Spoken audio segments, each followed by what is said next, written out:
Now here we are again.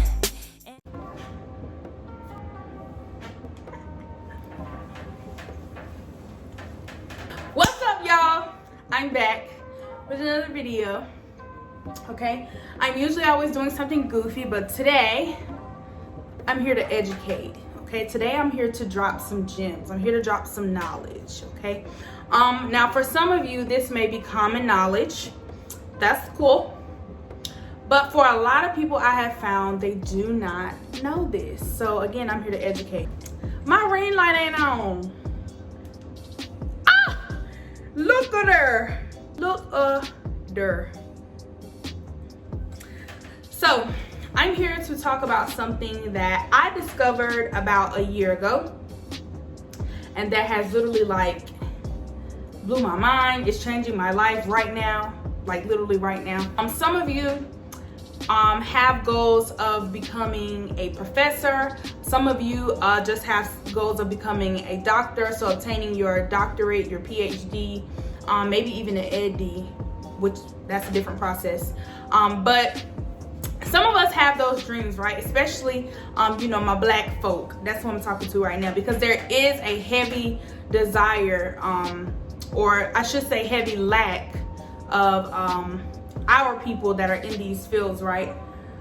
So there are a lot of people who are interested in that, but they may not have a lot of information about it. A lot of people are figuring out stuff on their own. So all of us don't have resources. We don't have people that we can sit down and talk to that can like give us a rundown. If you're like me, you didn't even know a person growing up, you know, directly who had a PhD. Now I did know someone who had an ED, which is still, you know, a doctorate degree. But growing up, I really didn't see anybody, you know, in my face that had a PhD. And if they did, I didn't know.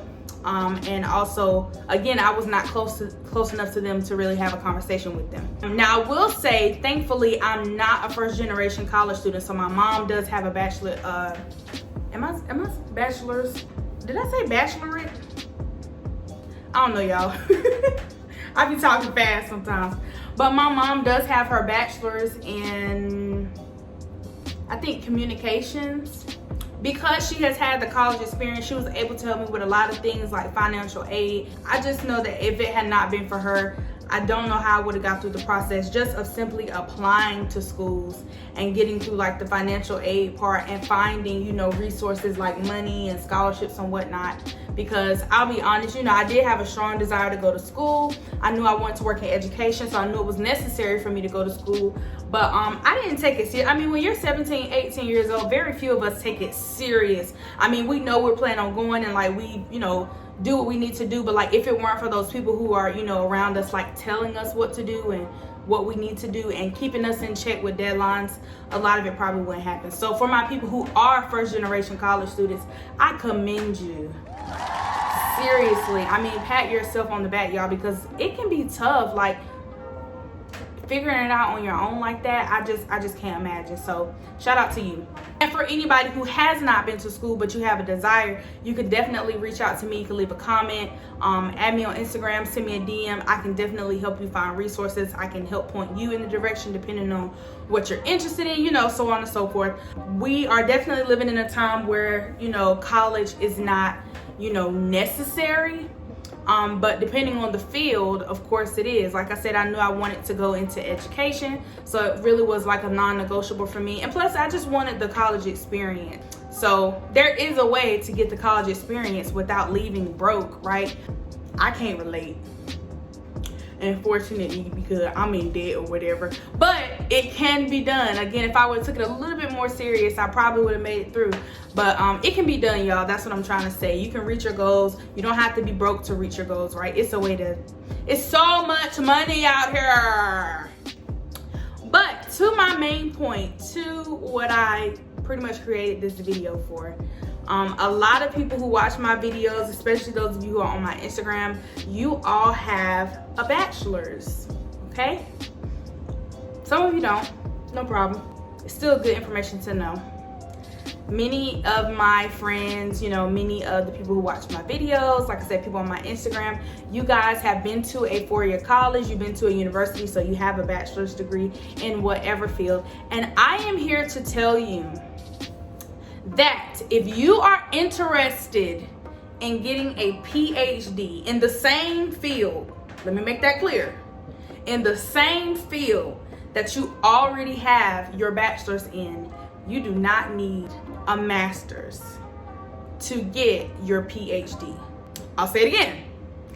If you are interested in getting a PhD, so you want to be a doctor, in the same field that you got your bachelor's in already, you do not need a master's, okay? So this is no shade to anyone with a master's degree, of course. A lot of people, have a different journey in education. We all know that. But a lot of people made that step into getting their master's without having the knowledge, and no one wants to do that and have regrets later. But all a part of the journey. There's nothing wrong with getting a master's, but again, if you want one in the same field that you already have a bachelor's in, you really don't need a master's, okay? So if you have a bachelor's in political science, you can get a PhD in political science without getting a master's, okay? A lot of the coursework for the master's and the PhD is the same. So if you want that PhD, go ahead and take that extra step. Now, let's say, for example, you have a bachelor's degree in political science, but ultimately you want a PhD in psychology. Okay, those are two different fields. So you're gonna need to get your master's in psychology so that it can transition you into the PhD in psychology, okay? So depending on your journey, again, it may be essential for you to get a master's. Please do not think I'm saying that master's degrees are not important. I'm not saying that at all. Again, everybody's journey is different, so it just depends on what your unique circumstances are. Many of us, due to like guidance counselors and things like that, and not to put any blame on anyone, but we just always believe that the education route was bachelor's, master's, PhD. And it is still technically. But for example, me, I have a bachelor's degree in secondary English education. That means that I'm certified and licensed. I went through a licensure program so that I can teach high school English courses. I'm certified in grades 9 through 12 of the English subject. And I also am interested in getting my doctorate. That's like my ultimate goal. I don't want to just stop at public school, high school. I want to go up into higher learning. Like I want to teach adult education, if you will. I would like to be teaching some of those English courses that we had to take, especially those gen ed courses like writing and whatnot. I would like to teach those courses for college students. That's one of my goals. And so in order for me to reach that goal, it's very important for me to have a PhD so that I can have job security, because you can get those jobs with a master's, but budget cuts and all that stuff, you're gonna be first one to go, right? So you don't have to have a master's to reach that goal, because you already have the background in that subject, okay? Let me tell you how I know, because some people might be like, that don't sound right. I got accepted into Howard University for their English PhD program that I am beginning in fall of 2021. I do not have a master's degree. What was said? Y'all, it can be done, okay? Now, slow your roll, okay? Now, we all know that application processes and admission processes can be kind of difficult. So keep in mind that you are competing with people who do have a master's degree. And so when it comes down to it, there are schools who know, okay, this particular student who has the bachelor's and the master's, they have that background knowledge. They also were able to juggle time management, because graduate school is no joke, I'm sure. Like, I can't imagine what I'm about to get into. It's a serious commitment. So of course, looking at an overall application, there may be some students with a master's, that are just better candidates for that particular program at the time, especially if you're entering into a program that lets in a limited number of students, right? A lot of PhD programs only accept a limited number of students. For example, Duke University, they have a very small cohort. They like to keep it that way. They only accept, I believe it's between 7 to 10 students into their English PhD program per year. But all 7 to 10 of those students are fully funded, for sure, when they first get there. You definitely have to look at what programs you would be interested in. But what I'm trying to say is, you have to make sure that your application is well polished. If you are worth jumping that step, then you have to show that to these people who are reading your application. So this means that you have to seriously put time and effort into your application materials. So this means your writing sample. More than likely, this will be something that you wrote at some point during your undergraduate time. If not, then I would definitely advise you to get someone who's a really good writer, someone that you know and trust that can help you with the writing sample. That could be me as well. Definitely don't mind helping people with that. You're gonna want your GRE or whatever standardized test that they look for you to have. You're gonna want your GRE scores to look really good, because again, you're skipping your master's. You don't need your master's, right? That's what you're saying to them. So those GRE scores need to be popping, okay? Go ahead and get you a book so you can take some time to study on that. And then also, personal statement. Y'all, it's no telling how many applications these people are reading. So even though it sounds cliche, you need to make sure that your application stands out, okay? You know how awesome you are, right? I mean, y'all know me. Y'all know I'm popping, okay? But the people who are reading my application don't know me. So I have to say something in my personal statement that makes me stand out and lets them know, like, I am an individual, I'm unique, and I'm also a good fit for this program, okay? Another important point to keep in mind, because I have absolutely no organization in this video. I probably should have wrote some notes down. Another thing that I would suggest you do is, guys, give yourself enough time to prepare. So a lot of PhD programs admit their students to their program a year early. It is currently December of 2020. If you would like to get admitted into a program August of 2021, like what I'm doing, you need to be submitting applications right now. Okay, most of the deadlines aren't officially over, probably until, like, let's say March or April, but you want to be one of the early ones, because the early bird always gets the worm, right? So the early birds are the ones who get the best funding packages at their schools. So for example, with me, Howard University, there are funding packages out here specifically for students who are getting a PhD at Howard, and so I have to be early. I have to make sure that I'm getting that information. But if I apply in, let's say, February, more than likely I'm not getting any of the funding they offer. I'm going to have to look into outside funding, so other companies and organizations that give money to students to help them through school. And just a little backstory about my situation. So I applied to Howard University for their English PhD program in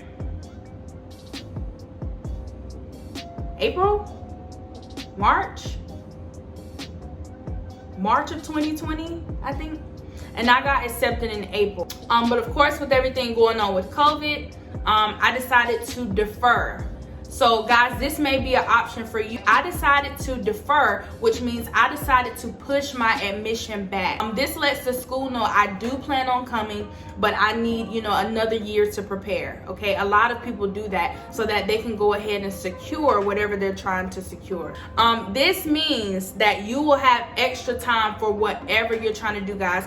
I really beat myself up about the fact that I didn't go right away. And one of the reasons I did not go is because of funding, y'all. I waited too long, right? There were opportunities out there, but they were very slim. And also because of COVID, I didn't want to rush. I would be relocating to a new area, so relocating to the DMV area, and that was going to be a lot with COVID going on. I just didn't feel very comfortable. Also, the experience wasn't going to be the same because I wasn't going to really get to meet anyone or be able to roam around campus like I really wanted to. I just knew the experience would be different, so I felt that it was best that I push it back.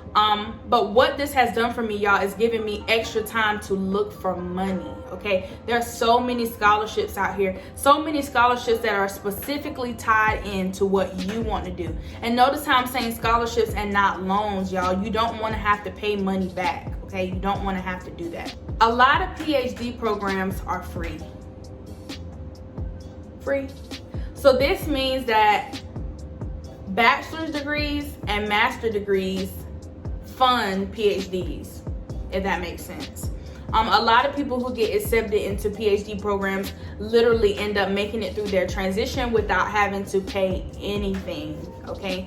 There are so many packages out here that schools offer where you can have an assistantship. So this may mean that you're working at the writing center. But y'all, that is like so minimal compared to the cost. So for example, Howard University tuition is God knows what. I don't even remember because I'm not about to pay it. So their tuition is, let's say, $60,000 a year, okay? That assistantship that you get will cover your tuition and fees and will also award you with a job working at the writing center where, let's say, you'll work maybe 20 hours a week. And they'll pay you. Y'all are missing it. Not only are they gonna cover all your fees, they're going to give you a job and pay you. That assistantship might pay you $20,000 over the course of that 10 months. So that way you have money to fund yourself. You know, you have money to pay for wherever you're staying. Now, in the grand scheme of things, you know, $2,000 a month might not be a lot for a person who is an adult. That's absolutely true. But again, there are also external resources out here too. And that's why it's important for you to research to find a program that's the best fit for you, and what area you want to be in, because that'll determine what type of money you get as well. So I decided to push it back, and I think that was a really good decision. And for some of you, that may be the best step for you. So you can still go ahead and apply to your program now. If you've already taken the GRE because you've been thinking about graduate school, you're just not sure, look into what programs you think will be a best fit for you. Go ahead and apply to those programs and secure your acceptance. Again, I'm talking about PhD programs. I'm not talking about master's programs because I'll be honest, number one, I don't know very much about them. And number two, I'm not even about to do one. I'm going straight to the PhD because my experience in that same subject allows me to do so. The last thing that I want to talk about that is really near and dear to my heart, I will say, is the benefits of a PhD. Because again, a lot of people don't want to make the time commitment. Let's go ahead and shut down this whole time commitment thing, because if you do not know, PhD programs usually take between 4 to 6 years. What I will say, and again, this does not pertain to everybody. Everybody has a different goal, a different journey. But, you know, a lot of people say, I'm already 26 years old. 5 years from now, I'll be 31. You know, that's a big time commitment. Well, guess what? 5 years from now, you'll be 31 anyway.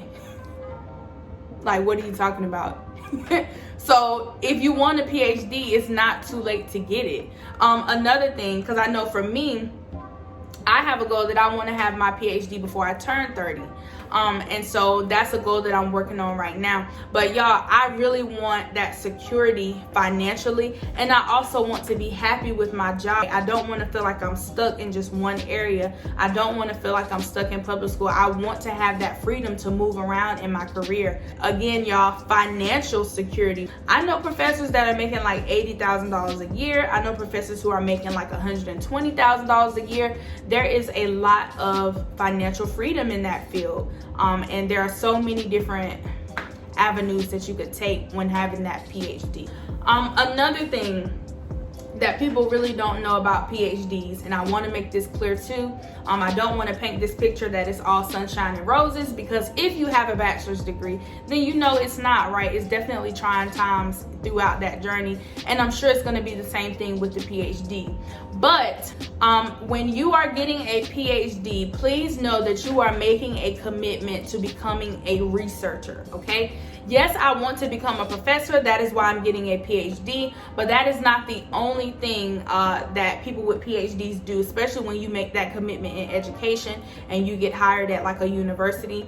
You are becoming a researcher. What this means is you are researching information that is, specialization area in your field. Having a PhD essentially makes you an expert in your field. So let's say you're interested in Black identity in teenage Black women.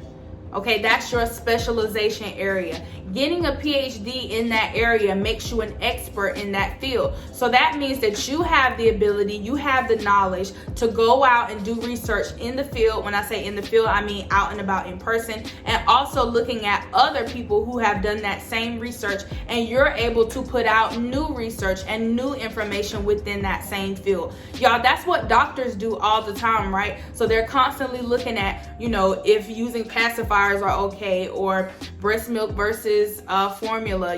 They're always looking at benefits, for us and our health. They're looking at, different medicines that we take, and research is constantly changing because the world is constantly changing. We are constantly evolving as people. So it's important for us to have up-to-date research. So the same thing applies to every field, y'all, not just the field of medicine. It also applies to psychology. The way we think as people has changed in comparison to 80 years ago, right? So we don't need to look at research from 80 years ago talking about the human mind. That research is still important, but we shouldn't be operating our lives based on all old information. We need new information as well, okay? It's the same thing when it comes to every field. So when you get a PhD in political science, or you get a PhD in English, it's important for you to make the commitment to become a researcher. And for some people, that's scary, but for me, that is awesome, because I want to be one of those people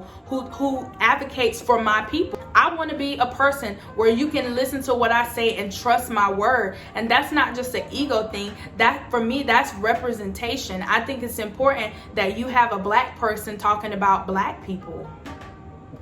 You know what I mean? And it doesn't mean that I am the spokesperson, for everything, not by any means, but in this area that I spent years and time and dedication in, I can give you some valid information, okay? So definitely keep that in mind. If that's something you're interested in, then maybe you don't even realize how much the PhD really is for you. So that is definitely worth looking into, y'all. Overall, y'all, I hope this video was helpful. There's so much that I still didn't get to say because there's so much that I still am learning about this process myself. Again, if it does not pertain to you, that is completely okay, but it's still good to just have the knowledge that you can share with someone else. I look forward to sharing more information with you as I get it. This is definitely going to be an education advocacy type of channel as well, because that's something that's near and dear to my heart. Leave a comment, like this video, share it, and I'll see you guys soon.